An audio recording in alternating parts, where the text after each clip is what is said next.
Galnet News Digest review of the year 3303. We recall the year so you don't have to. Part 2, July to December. July. A draft of the speech Senator Kahina Loren had been planning to give before the intervention of her untimely death is released. She warns commanders that a shadowy organisation has been removing information about previous Thargoid encounters from the history books, and suppressing information about another wave of alien attacks that are coming soon. She alleges that the Cold War between Empire and Federation is a fabrication to conceal military preparations for the invasion of the Thargoids. This is the same organisation that's been preparing to evacuate humanity to the Formidine Rift and other remote locations should the aliens complete their takeover of the homeworlds.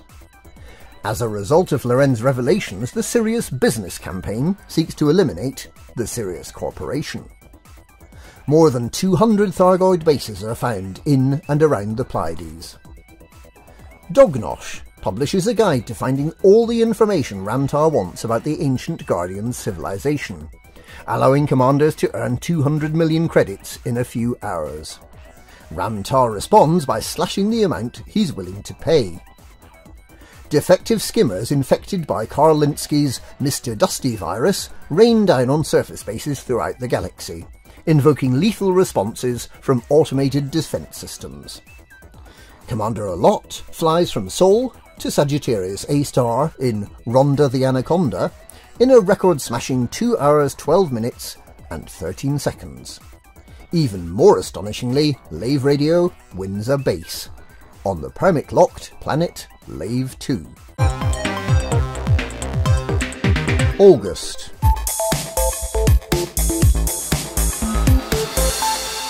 The Alliance breaks into the Warren prison mine in the Federation stronghold of Ross 128 and releases all the prisoners. The Pilots Federation makes a limited number of golden paint jobs available to pilots. An organisation is set up jointly by Empire, Federation and Alliance to research the Thargoids. Admiral Aidan Tanner of the Federal Navy is appointed to this scientific organisation. Universal Cartographics announces that it will improve route plotting, increasing the maximum route from 1,000 to 20,000 light-years. It will also allow routes using neutron star boosts to be plotted. As the insurance claims continue to mount up, engineers are reported to be working on a fix for the drop bear skimmers. And the Chapter House of Inquisition is working on 3 new starports on the route between the homeworlds and Colonia. September. Synthesis of frameshift drive boosts is drastically slowed down by an evil space loach who wants to discourage exploration of the outer reaches of the galaxy.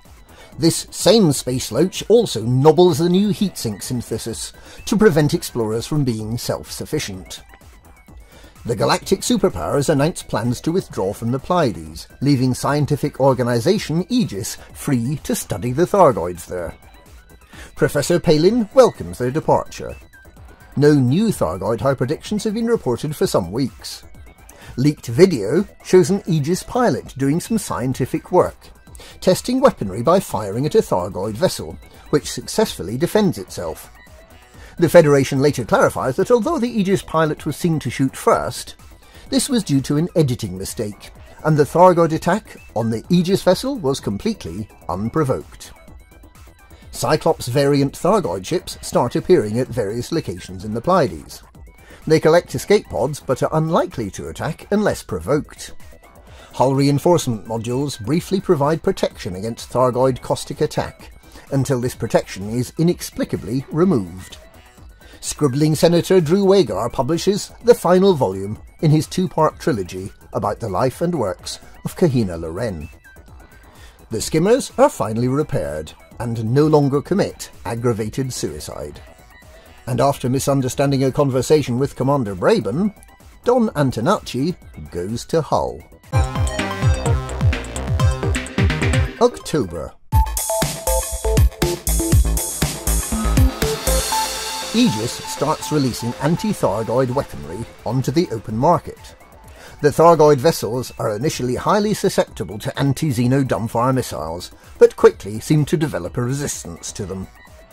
Aegis announces a massive expansion into the Pleiades as the Empire and Federation complete their withdrawal. The Alliance does not offer to withdraw from the California Nebula. The wreck of an ancient octagonal Thargoid vessel is discovered in HIP 17125, very different from the flower-shaped vessels that have been encountered up to this point. A long-abandoned base that appears to have belonged to the INRA is discovered. Tanks labelled Mycohazard appear to bear out the old stories that the INRA used biological weapons against the Thargoids. Several more bases are discovered in quick succession, revealing that the INRA engaged in torture and vivisection, and that the ships they were fighting against were the small octagonal ones, not the large flower ships we see today. An abandoned Galcop lookout ship, the Sarasvati, is discovered, revealing that the Thargoids have been hiding in plain sight, sowing the seeds of their return right in front of our noses.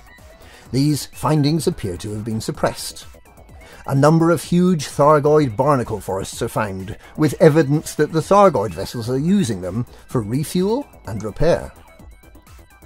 The Alliance announces a partnership with Lakon Spaceways to build a new range of combat-capable ships. More ruined Guardian cities are found in remote corners of the galaxy, suggesting a much more widespread civilization than previously understood. Two planets collide in a remote system, an event that had been predicted 113 days earlier. A number of commanders were on hand to witness the surprisingly gentle collision. The checks and balances that maintain political order in the galaxy temporarily break down, allowing the Hutton truckers to expand into Barnard's Star. November. Admiral Tanner announces that the Aegis battle fleet is unable to successfully fend off the Thargoids, and invites independent pilots to have a go. Meanwhile, Canon Interstellar and Commander Olivia Vespera have been cataloguing the mysterious ring markings on Thargoid vessels. A new type of Thargoid vessel, the Basilisk, is encountered, and despite a shaky start, it soon becomes a formidable foe. The first ship released by the Alliance working with Lakon Spaceways, the Taipan AX-1, turns out to be highly capable at attacking human targets, something that's quickly fixed. An early set of specifications for the Lakon Type 10 Defender are leaked. Defects in early versions of research limpets cause an appeal for Thargoid tissue samples to be terminated early. The Space Loach suggests that in the future commanders may not necessarily be resurrected at the last spaceport they were docked at, and that there may be special spaceports for naughty commanders. He also announces that he's negotiating with the engineers to change the way they charge for modules. More abandoned bases belonging to the INRA are discovered, revealing that they were unsuccessful in recreating the Thargoid method of interstellar travel, and that at least one base was destroyed by a Thargoid vessel far bigger than had been previously seen. Later in the month, the crashed Cobra belonging to Commander John Jameson is discovered, revealing that he'd been tricked by the INRA into delivering a biological weapon that will cause the excruciating slow death of almost all the Thargoids. Commander Jameson's ship had also been sabotaged by the INRA to ensure he could not return alive. And Commander Alec Turner drives the full circumference of Tiny Moon Pleione 3A. December.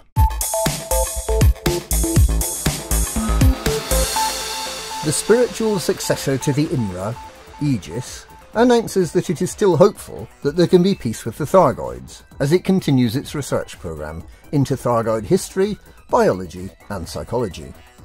It also announces larger anti-Xeno dumbfire missiles and multi-cannon.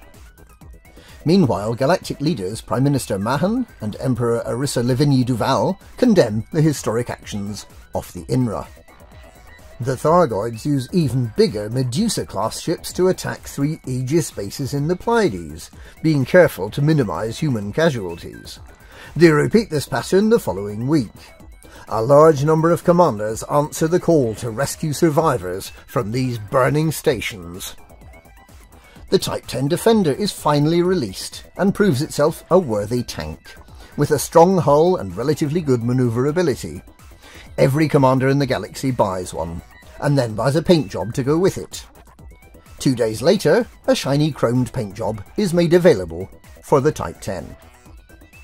The Fuel Rats complete their longest ever rescue, involving a 48-hour supercruise past the furthest star from Sol, well beyond Beagle Point.